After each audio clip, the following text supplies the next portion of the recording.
Ізбай Әлімбай 1958 жылы 23 ақпанда Ақтөбе облысы Шалқар ауданының Байқадам ауылында туған.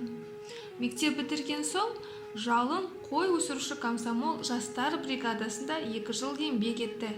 Әскери борышын өтеді. 1985 жылы Қазақ мемлекеттік университетінің журналистика факультетін бітірген соң Ақтөбе облыстық телевизия және радио хабарлар тарату жөніндегі комитетте, Батыс темір жолы бойынша шығып тұрған Болат жол, Стальная магистраль, облыстық Ақтөбе облыс газеттерінде қызмет істеді. Ақтөбе қалалық «Қала тынысы» городские новости газетінің бас редакторы болды.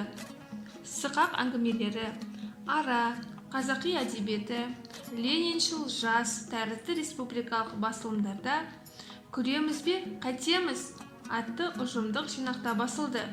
2014 жылы 43 күндік кемдік деп аталатын Сықақ әңгімелер кітабы жарық көрді.